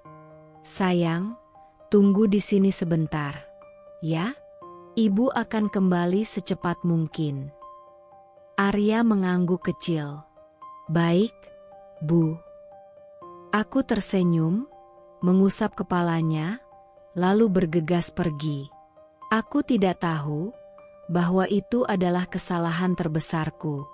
Ketika aku kembali sekitar 15 menit kemudian, jantungku langsung berdegup kencang. Arya tidak ada di tempatnya. Mataku menyapu ruangan, mencari sosok kecilnya. Arya, panggilku. Tidak ada jawaban. Aku mulai melangkah lebih cepat, mencari ke sekitar meja kerja dan lorong kantor. Aku bertanya kepada beberapa pegawai, tetapi tidak seorang pun yang melihat kemana Arya pergi. Jantungku mulai berdegup tak karuan. Aku menahan napas, mencoba tetap berpikir jernih. Mungkin dia hanya pergi ke kamar kecil, pikirku, meskipun rasa takut mulai menjalar ke seluruh tubuhku. Aku berlari menuju kamar kecil, membuka pintu satu persatu. Kosong. Aku mulai panik. Aku kembali ke meja resepsionis, bertanya dengan suara gemetar. Apa kau melihat anakku? Dia duduk di sini beberapa menit yang lalu. Resepsionis itu menggeleng. Tidak, Bu. Saya tidak melihatnya pergi kemanapun. Aku merasakan darahku berdesir dingin. Aku berlari ke setiap ruangan, bertanya kepada semua orang, tapi jawabannya sama, tidak ada yang tahu. Di dalam kepanikan yang semakin meningkat, aku mulai berpikir lebih dalam. Wanita itu, rekan kerja yang menabrak Arya. Aku selalu merasa ada sesuatu yang janggal dengannya. Dia membenciku tanpa alasan jelas. Dia sering menatapku dengan senyum penuh ejekan. Dan hari ini, aku melihatnya berbicara dengan seseorang di dekat Arya sebelum aku pergi ke ruangan direktur. Firasat buruk menusuk jantungku. Aku segera berlari keluar kantor, menuju area belakang gedung. Napasku tersengal karena ketakutan. Aku bahkan tidak tahu kemana aku harus pergi, tapi langkahku seperti dituntun oleh sesuatu. Dan kemudian, aku melihatnya. Sebuah gudang tua yang hampir terlupakan, berdiri di sudut bangunan. Pintu besinya tampak tertutup rapat, dan tidak ada siapapun di sekitar. Aku mendekati pintu itu dengan tangan gemetar, menempelkan telingaku ke permukaannya. Hening. Tapi kemudian, tok, tok, tok. Suara ketukan kecil terdengar samar dari dalam. Jantungku nyaris berhenti berdetak. Arya? Teriakku dengan panik. Tidak ada jawaban. Aku menggedor pintu itu dengan sekuat tenaga. Arya, sayang, kau di dalam. Kemudian, suara lemah itu terdengar. Ibu. Suara Arya. Lirih. Nyaris tak terdengar. Panik merayap ke seluruh tubuhku. Aku menarik pegangan pintu dan mencoba membukanya, tapi terkunci. Aku menendang pintu itu dengan sekuat tenaga, tapi tidak bergerak sedikit pun. Arya. Bertahan, sayang. Ibu di sini. Aku merasakan dadaku sesak, air mata mulai mengaburkan penglihatanku. Aku berlari mencari sesuatu, apa saja yang bisa digunakan untuk membuka pintu. Aku meraih sebuah batang besi yang tergeletak di dekat tumpukan kayu, lalu kembali ke pintu gudang. Dengan kekuatan yang entah dari mana datangnya, aku menghantamkan batang besi itu ke kunci pintu berkali-kali. Hingga akhirnya, brak, pintu terbuka dengan suara berderak keras. Aku segera masuk ke dalam, dan di sanalah dia, Arya, terduduk di lantai berdebu, tubuhnya lemah, wajahnya pucat, napasnya tersengal-sengal. Aku menjatuhkan diri ke sampingnya, menariknya ke dalam pelukanku dengan tangan gemetar. Arya. Aku menciumi kepalanya, menggenggam tubuhnya erat-erat seolah tak ingin melepaskannya lagi. Arya menggenggam bajuku dengan tangan kecilnya yang lemah. Bu, gelap, sesak, aku takut. Bisiknya dengan suara serak. Aku merasakan sesuatu seperti menghantam dadaku. Air mataku mengalir tanpa bisa kuhentikan. Aku mengusap wajahnya, menatap matanya yang masih penuh ketakutan. SSHH, ibu di sini, sayang, ibu di sini. Suaraku bergetar hebat. Aku mengangkat tubuh kecilnya, berlari keluar gudang sambil berteriak meminta pertolongan. Beberapa pegawai yang mendengar suaraku segera datang, terkejut melihat keadaan Arya. Tapi kemudian, mataku menangkap sosok yang berdiri tak jauh dari sana. Wanita itu, dia berdiri di dekat pagar, menatapku dengan senyum penuh kemenangan. Saat mata kami bertemu, dia mengangkat bahu, seolah mengejek, lalu berbalik dan pergi begitu saja. Darahku mendidih. Aku ingin menerjangnya, ingin menyeretnya dan menuntutnya bertanggung jawab. Tapi saat ini, ada yang lebih penting, keselamatan Arya. Aku menggenggamnya erat, lalu berlari secepat mungkin ke mobil, menuju rumah sakit. Saat itu, aku bersumpah. Aku akan membuatnya membayar atas semua yang telah dia lakukan. Aku tidak akan membiarkannya lolos. Demi Arya, demi anakku, aku akan berjuang sampai titik darah penghabisan. Aku hampir kehilangan kesadaran karena panik. Napasku memburu, dadaku sesak, dan tanganku gemetar saat menggendong tubuh kecil Arya yang lemas di pelukanku. Matanya setengah tertutup, bibirnya pucat, dan napasnya tersengal-sengal. Tolong, ya Tuhan, jangan ambil anakku. Aku mencoba berdiri, tetapi lututku terasa lemas. Aku menatap sekitar dengan mata nanar, berharap seseorang datang menolong.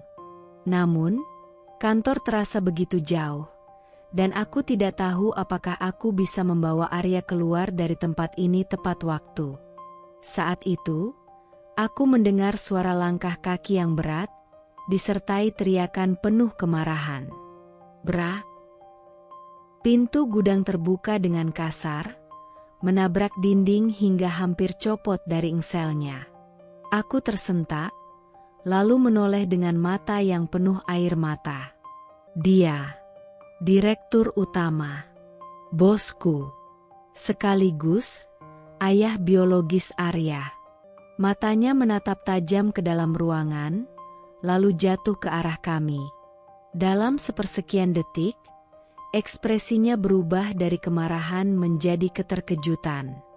Wajahnya pucat, rahangnya mengeras, dan napasnya tertahan saat melihat kondisi Arya yang tak sadarkan diri di pelukanku. Tanpa ragu, dia melangkah cepat ke arah kami, lalu berlutut di hadapanku. Arya, suaranya bergetar, penuh ketakutan. Aku tidak bisa berkata apa-apa. Aku hanya bisa menangis, menggenggam erat tangan kecil Arya. Dia meraih tubuh Arya dari pelukanku dengan hati-hati, seolah takut menyakitinya lebih jauh. Tangannya yang besar dan kuat gemetar saat dia menyentuh pipi kecil putranya. Arya, sayang, buka matamu. bisiknya dengan suara serak. Tidak ada jawaban. Hanya napas lemah yang hampir tak terdengar. Dia mengumpat pelan, lalu bangkit dengan cepat. Kita harus ke rumah sakit. Sekarang. Aku mengangguk, berlari mengikuti langkahnya yang lebar dan tergesa-gesa.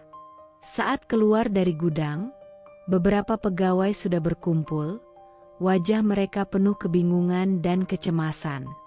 Siapkan mobil. Cepat. Bosku berteriak dengan suara menggema. Seseorang langsung berlari menuju tempat parkir. Dalam hitungan detik, sebuah mobil sedan hitam berhenti di depan kami, pintunya terbuka lebar. Tanpa membuang waktu, dia masuk ke dalam, masih memeluk Arya erat-erat, seolah takut kehilangan anaknya. Aku ikut masuk, duduk di samping mereka. Sepanjang perjalanan ke rumah sakit, aku hanya bisa berdoa dalam hati. Aku menggenggam tangan Arya yang dingin, berharap dia tetap bertahan. Bosku juga tidak berhenti menatap wajah Arya. Aku bisa melihat otot rahangnya menegang, tangannya mengepal, dan napasnya berat. Aku akan membunuh orang yang melakukan ini, gumamnya dengan suara rendah namun penuh amarah yang membara. Aku menatapnya dengan mata berkaca-kaca. Dia menoleh padaku, matanya merah, penuh ketegangan. Siapa yang melakukan ini? Tanyanya dengan suara parau. Aku menelan ludah, masih terisak. Aku tidak tahu pasti, tapi aku punya firasat. Itu dia, wanita itu, yang menabrak Arya dulu. Mata bosku menyala penuh amarah. Jika itu benar, aku bersumpah, dia akan menyesal telah menyentuh anakku. Mobil melaju dengan kecepatan penuh. Sementara aku hanya bisa berdoa. Berharap Arya tetap bertahan. Berharap Tuhan tidak mengambil satu-satunya cahaya dalam hidupku. Ruangan rapat utama perusahaan terasa begitu sunyi, tegang, seolah udara di dalamnya menjadi semakin berat. Puluhan pasang mata tertuju pada seorang wanita yang berdiri gemetar di tengah ruangan. Dia, wanita keji yang telah mencelakai anakku. Wajahnya pucat, bibirnya bergetar, dan matanya menyiratkan kepanikan yang nyata. Aku berdiri di salah satu sudut ruangan, menggenggam tangan Arya yang masih lemah setelah kejadian mengerikan itu. Aku bisa merasakan tubuh kecilnya yang masih rapuh, belum sepenuhnya pulih dari trauma. Di sisiku, bosku, ayah biologis Arya, berdiri dengan ekspresi dingin, matanya berkilat penuh kemarahan yang tertahan.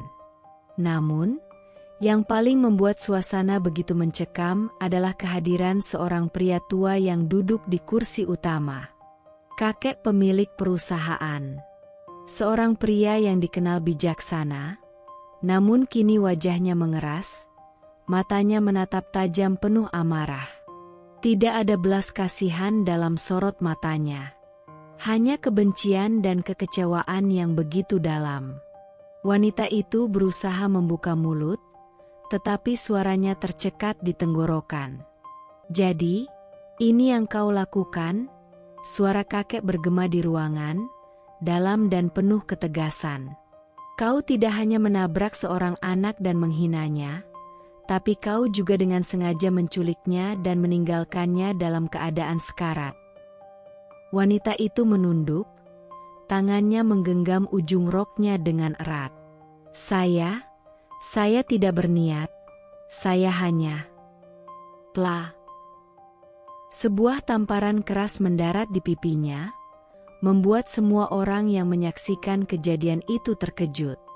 Wanita itu terhuyung ke belakang, memegang pipinya yang kini memerah, matanya melebar penuh keterkejutan.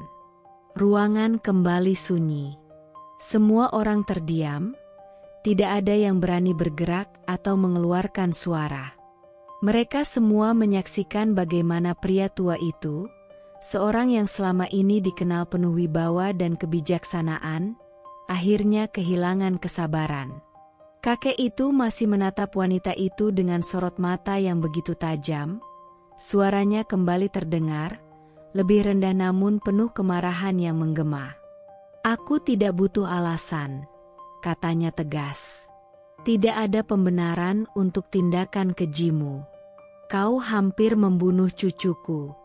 Kau pikir aku akan membiarkan ini begitu saja?" Wanita itu mundur selangkah, matanya berkaca-kaca.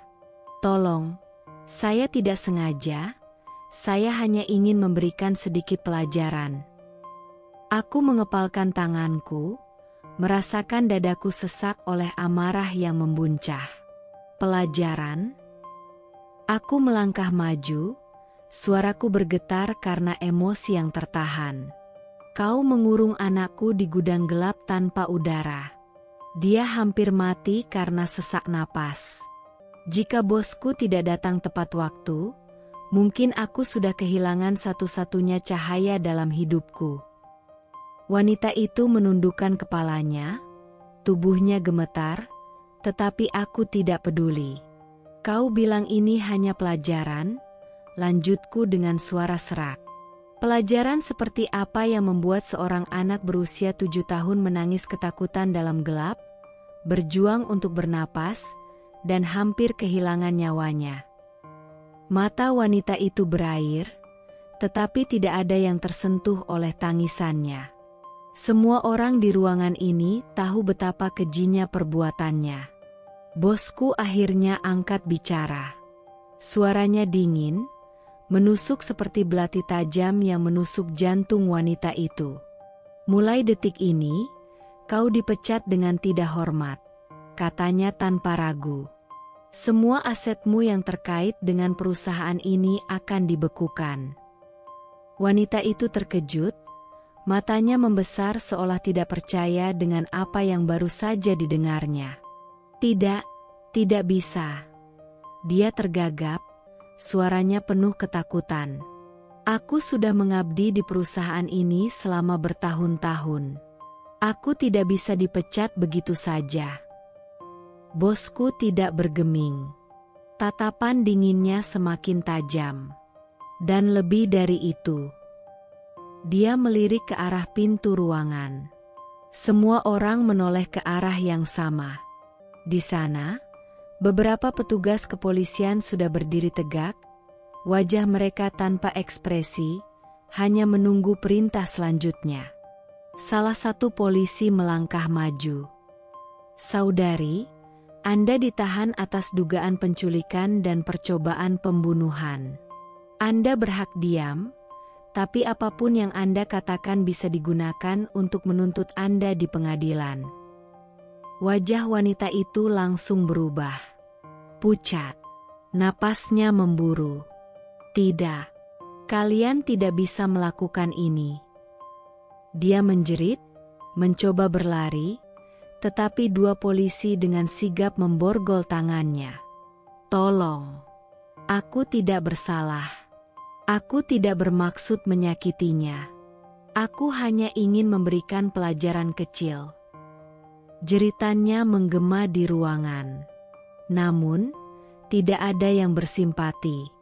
Dia meronta, memohon, tetapi tidak ada yang menoleh padanya. Aku menunduk, menatap Arya yang menggenggam tanganku dengan erat. Anakku hanya diam, matanya menatap wanita itu dengan tatapan polos, penuh ketidakmengertian. Dia masih terlalu kecil untuk memahami semua ini. Aku berlutut, mengusap kepalanya dengan lembut, berbisik, "Kita sudah aman sekarang, sayang. Tidak ada yang akan menyakitimu lagi." Dia mengangguk pelan, lalu menyandarkan kepalanya di dadaku. Air mataku jatuh. Tapi kali ini, bukan karena kesedihan atau ketakutan, melainkan karena kelegaan. Untuk pertama kalinya dalam waktu yang lama, aku merasa benar-benar tenang. Hari itu, suasana di perusahaan terasa begitu berbeda. Aku bisa merasakan tatapan yang mengikuti setiap langkahku, namun kali ini, tatapan itu bukan lagi tatapan merendahkan atau penuh hinaan seperti sebelumnya. Tidak ada lagi bisikan kasar yang menusuk hatiku, tidak ada lagi tawa mengejek yang menyakitkan. Semuanya telah berubah. Aku berdiri di tengah ruangan rapat utama, menggenggam erat tangan kecil Arya. Putraku yang selama ini tumbuh dalam keterbatasan, yang pernah dianggap remeh oleh dunia, kini berdiri di tempat ini sebagai bagian dari keluarga yang begitu berkuasa. Arya menatap sekeliling dengan tatapan polosnya. Dia masih terlalu kecil untuk memahami betapa besar perubahan yang terjadi, betapa dulu setiap lorong di kantor ini dipenuhi orang-orang yang merendahkanku, yang menganggapnya sebagai anak yang tidak diinginkan. Namun kini, mereka semua terdiam. Di hadapanku, ayah biologis Arya, direktur utama perusahaan, berdiri tegap, dengan rahang mengeras menahan emosi. Di sampingnya, kakek, pemilik perusahaan, duduk dengan wibawa yang tak tergoyahkan. Wajahnya serius, penuh ketegasan, namun ada juga kilatan kebanggaan yang jelas terlihat di matanya saat menatap cucunya. Lalu, dengan suara yang begitu dalam dan berwibawa, kakek berbicara. "Aku ingin kalian semua mendengar dengan baik." Suaranya menggema di seluruh ruangan, menciptakan keheningan yang begitu mencekam. Anak ini, Arya, adalah cucuku, darah daging keluargaku, dan dia adalah anak dari direktur utama perusahaan ini. Seolah petir menyambar di siang bolong, seluruh ruangan seketika dipenuhi suara bisikan tertahan.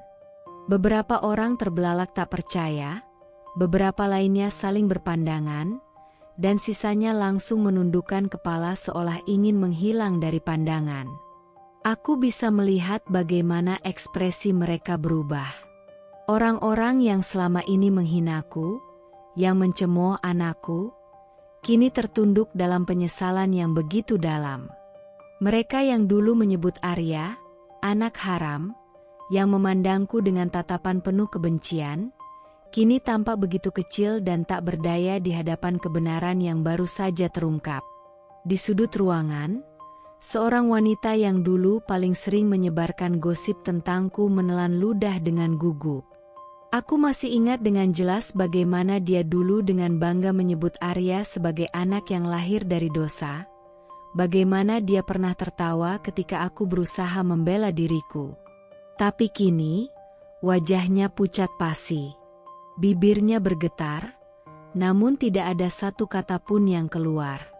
Kakek menatap mereka satu persatu, memberikan waktu bagi semua orang untuk memahami betapa besarnya kesalahan yang telah mereka perbuat. Kalian semua yang pernah menghina dan merendahkan mereka, apakah kalian sadar betapa besarnya kesalahan kalian? Tidak ada yang berani menjawab. Keheningan di ruangan terasa begitu menekan, seolah udara menjadi semakin berat. Beberapa orang menundukkan kepala semakin dalam, tidak berani menatap ke depan. Kakek melanjutkan, suaranya semakin dalam dan menusuk. "Lihatlah anak ini." Dia melirik ke arah Arya yang masih berdiri di sampingku, tangan kecilnya menggenggam jemariku dengan erat. "Anak yang kalian hina, yang kalian anggap tidak pantas, yang kalian sebut sebagai noda, ternyata adalah cucu kandungku. Cucu dari pemilik perusahaan ini." Seseorang di sudut ruangan menutup mulutnya, seolah baru menyadari betapa besarnya kesalahan yang telah mereka perbuat. Bagaimana rasanya mengetahui bahwa selama ini kalian telah menghina darah daging orang yang memiliki tempat kalian bekerja? Keheningan semakin panjang. Lalu, ayah biologis Arya, bosku, melangkah maju. Wajahnya masih tetap dingin, namun sorot matanya begitu tajam hingga membuat siapapun yang melihatnya merasa terintimidasi. Aku tidak butuh permintaan maaf dari kalian, katanya, suaranya rendah namun menusuk. Penyesalan tidak akan mengubah apa yang sudah terjadi. Tapi aku ingin kalian semua mengingat ini baik-baik. Jangan pernah lagi menilai seseorang hanya dari luarnya. Jangan pernah menganggap rendah seseorang hanya karena kalian tidak tahu siapa mereka sebenarnya. Aku melihat bagaimana beberapa pegawai mulai mengusap wajah mereka, beberapa lainnya memejamkan mata dengan ekspresi penuh penyesalan. Namun aku tidak lagi peduli dengan mereka. Aku hanya menunduk, menatap Arya yang masih menggenggam tanganku dengan erat. Anak ini telah melalui begitu banyak hal dalam hidupnya, lebih dari yang seharusnya dialami oleh seorang anak berusia 7 tahun. Namun, dia tetap berdiri di sini, kuat, dan tak tergoyahkan. Aku berlutut, menyamakan tinggi tubuhku dengannya, lalu mengusap kepalanya dengan lembut. Kau tidak perlu takut lagi, sayang. Suaraku bergetar karena emosi yang memenuhi dadaku. Dunia ini tidak akan meremehkanmu lagi. Arya menoleh ke arahku, matanya yang besar berkedip bingung, lalu sebuah senyum kecil muncul di wajahnya. Senyum yang begitu polos. Senyum yang menjadi bukti bahwa aku telah berhasil melindunginya. Air mataku jatuh, tapi kali ini bukan karena kesedihan atau ketakutan, melainkan karena kelegaan. Untuk pertama kalinya dalam hidupku, aku merasa benar-benar dihargai. Dan untuk pertama kalinya, aku tahu bahwa perjuanganku selama ini tidak sia-sia. Aku masih mengingat dengan jelas hari-hari di mana aku harus berjalan sendirian, memeluk Arya dalam dinginnya malam, menahan tangis saat dunia begitu kejam menghina keberadaannya. Aku ingat bagaimana aku menahan perutku yang membesar sendirian, berjuang melawan rasa sakit tanpa ada tangan yang menggenggamku, tanpa ada suara yang menenangkan dan berkata, "Kau tidak sendirian." Tapi kini, keadaan telah berubah. Hari-hari penuh luka itu telah berlalu, digantikan oleh sinar hangat yang perlahan menerangi kehidupanku. Tidak lagi ada tatapan hina yang menusuk, tidak lagi ada bisikan penuh kebencian yang mengikuti langkahku. Aku masih wanita yang sama, aku masih ibu yang sama, tapi kini aku tidak harus melangkah sendirian. Bosku, atau seharusnya aku sudah mulai belajar menyebutnya sebagai ayah dari Arya, pelan-pelan mulai memahami tanggung jawabnya. Aku melihat bagaimana dia mencoba, bagaimana dia berusaha membangun kembali sesuatu yang dulu dia tinggalkan tanpa tahu betapa berartinya itu. Namun, segalanya tidak semudah itu. Arya, anakku yang selama ini hanya mengenal dunia berdua denganku, masih menyimpan kebingungan. Setiap kali ayahnya mencoba mendekatinya, dia akan bersembunyi di balik punggungku, menunduk, tidak berani menatap mata pria yang kini ingin hadir dalam hidupnya. Aku bisa merasakan ketakutannya. Bukan karena dia membenci ayahnya, tapi karena dia tidak tahu bagaimana harus bereaksi terhadap sosok yang tiba-tiba muncul setelah 7 tahun hidup tanpa kehadiran seorang ayah. Namun, yang mengejutkanku adalah usaha pria itu yang tidak menyerah. Dia datang setiap hari, menghabiskan waktu di rumah hanya untuk duduk dan menunggu Arya berbicara lebih dulu. Dia membawakan hadiah, bukan yang mahal atau mewah, tapi sesuatu yang sederhana. Buku cerita yang dia tahu Arya suka, puzzle yang dia tahu bisa menarik perhatian anak itu. Dia tidak pernah memaksa. Dia hanya duduk di ruang tamu, meletakkan hadiahnya di meja, lalu berkata dengan suara lembut, "Kalau Arya tidak ingin bicara hari ini, tidak apa-apa. Papa akan tetap menunggu."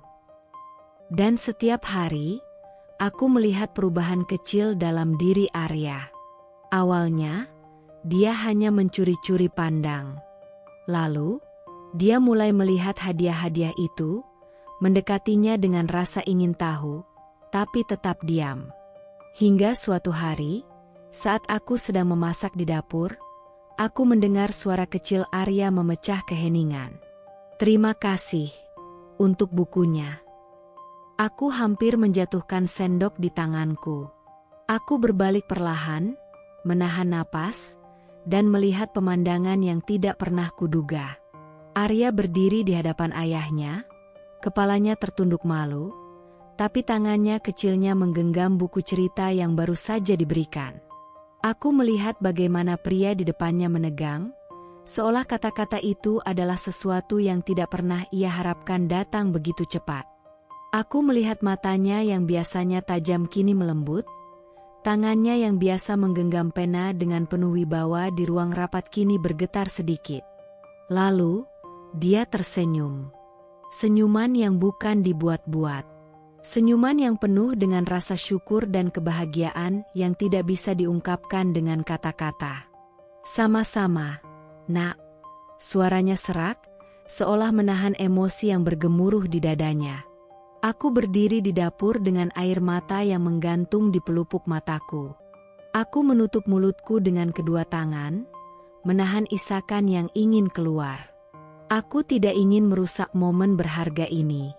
Dan sejak hari itu, segalanya mulai berubah. Arya tidak lagi bersembunyi di belakangku setiap kali ayahnya datang.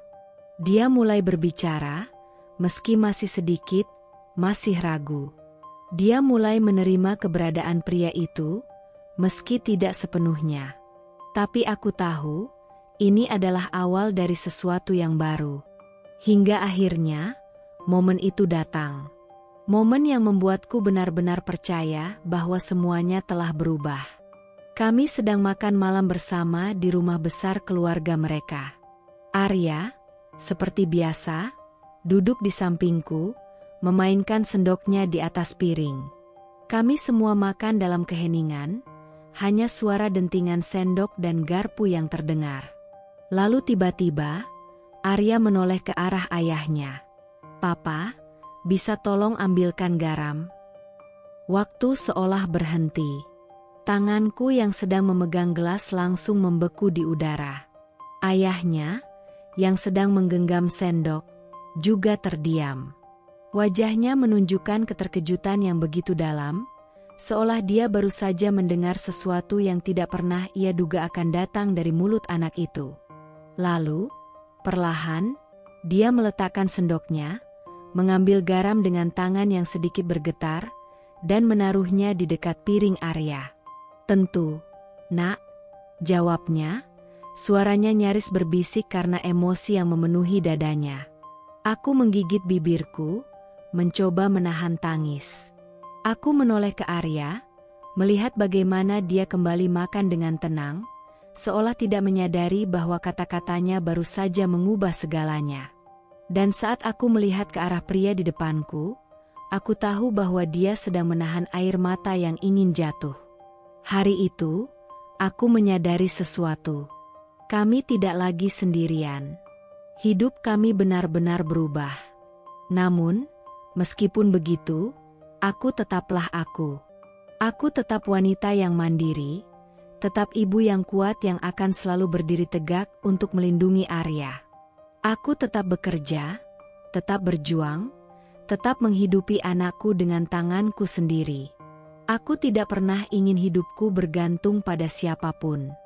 Tapi kali ini, aku tidak harus menghadapi semuanya sendirian.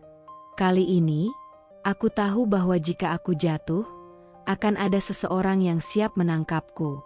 Kali ini, aku tahu bahwa dunia ini tidak sekejam yang dulu kukira. Dan untuk pertama kalinya dalam hidupku, aku benar-benar merasakan kebahagiaan yang selama ini hanya bisa kubayangkan. Dunia ini bekerja dengan caranya sendiri. Apa yang kita tanam, itulah yang akan kita tuai. Tidak ada satupun perbuatan yang benar-benar luput dari pembalasan, baik itu kebaikan ataupun keburukan. Wanita itu, yang dulu berdiri dengan angkuh di hadapanku, yang menatapku dengan penuh hinaan, yang tidak pernah melewatkan kesempatan untuk merendahkanku, kini berada di titik terendah dalam hidupnya. Dulu, dia memiliki segalanya. Kekayaan yang membuatnya merasa berkuasa. Status sosial yang membuatnya memandang orang lain dengan sebelah mata. Pekerjaan bergengsi yang memberinya kebebasan untuk bertindak sesuka hati. Dia terbiasa menginjak-injak orang lain, menganggap dirinya berada di atas segalanya, merasa tidak tersentuh oleh keadilan. Namun, semua itu tidak lagi ada. Hari itu, di ruang rapat besar perusahaan, namanya dicoret dari daftar karyawan dengan cara yang paling memalukan, dipecat dengan tidak hormat di hadapan semua rekan kerja yang dulu tunduk padanya. Aku masih ingat ekspresi wajahnya. Dia berdiri di tengah ruangan, wajahnya pucat, bibirnya bergetar. Tangannya mengepal, berusaha menahan emosi yang nyaris meledak. Surat pemecatan itu diserahkan kepadanya dengan dingin. Semua orang menyaksikannya, tidak ada yang berbicara, tidak ada yang membelanya. Mereka yang dulu berpura-pura menghormatinya kini hanya diam, tidak ada yang merasa kasihan. Karena mereka tahu, dia telah mendapatkan apa yang seharusnya dia terima. Tapi itu baru awal dari kehancurannya. Aset-asetnya yang selama ini menjadi simbol kekuatan dan kebanggaannya, kini perlahan menghilang. Rumah mewahnya disita, rekeningnya dibekukan, semua kemewahan yang dulu membuatnya merasa lebih berharga kini lenyap dalam sekejap. Tidak ada lagi pesta-pesta mewah yang dia hadiri, tidak ada lagi orang-orang yang mengelilinginya demi keuntungan. Semua yang dulu mengaku sebagai teman, yang dulu tertawa bersamanya saat dia menghina orang lain, kini berpaling darinya. Karena begitulah dunia bekerja. Ketika kau berada di atas, semua orang mendekat. Tapi saat kau jatuh, mereka akan meninggalkanmu seakan kau tidak pernah ada. Namun, wanita seperti dia tidak mudah menyerah. Dia mencoba melawan. Dia mencoba mencari cara untuk membalas dendam, berusaha menghancurkanku seperti dulu. Aku tahu, dendamnya tidak akan hilang begitu saja. Aku tahu, dia tidak akan menerima kekalahannya dengan mudah. Tapi kali ini, aku tidak lagi sendirian. Aku tidak lagi wanita yang harus menundukkan kepala setiap kali dihina. Aku tidak lagi ibu yang harus menangis dalam kesunyian saat anakku disakiti. Kini, aku memiliki orang-orang yang melindungiku, yang berdiri di sisiku, yang tidak akan membiarkan kejahatan kembali mengusik hidup kami. Keamanan perusahaan semakin diperketat. Setiap gerakannya diawasi. Setiap rencana jahat yang dia coba lakukan selalu gagal sebelum bisa dijalankan. Hingga akhirnya, dia menyerah. Dia menghilang, membawa kehancurannya sendiri. Dan aku masih di sini. Aku masih wanita yang sama, masih ibu yang sama. Tapi kini, aku berdiri lebih kuat dari sebelumnya. Aku berdiri bukan karena kekayaan atau status, bukan karena balas dendam atau kemenangan, tapi karena aku telah melewati semuanya dengan kepala tegak. Aku telah membuktikan bahwa hinaan tidak akan pernah bisa menghancurkanku. Bahwa aku bukan wanita lemah seperti yang mereka kira. Aku menggenggam tangan Arya lebih erat, membiarkan kehangatan kecilnya mengalir ke dalam jiwaku. Aku tahu, masih banyak perjalanan yang harus kami lalui, masih banyak tantangan yang mungkin akan menghadang kami. Tapi aku tidak takut. Karena aku tidak lagi sendirian. Direktur utama yang dulu begitu jauh dariku, yang dulu adalah sosok asing yang tidak pernah kukenal, kini berdiri di sampingku. Kami telah melalui banyak hal, dari ketidakpastian, kebingungan, hingga rasa bersalah yang menghantui.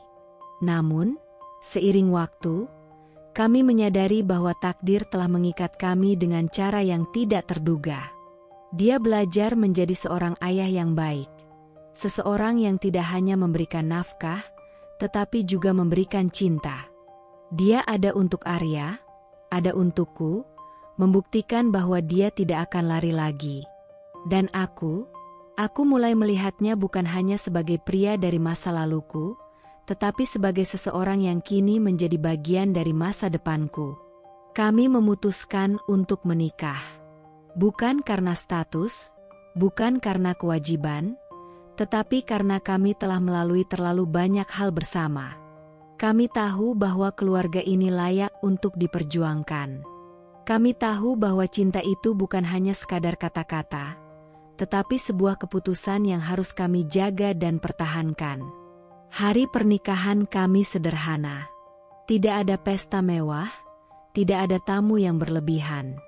Hanya keluarga, sahabat, dan tentu saja Arya, yang berdiri di antara kami dengan senyuman paling cerah yang pernah kulihat. Saat aku mengucapkan janji setia, aku menatap pria yang kini menjadi suamiku, dan aku tahu, aku tidak lagi sendirian.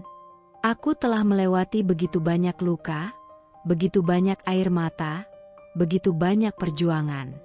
Tapi kini, aku berada di tempat yang seharusnya. Bersama anakku. Bersama pria yang kucintai.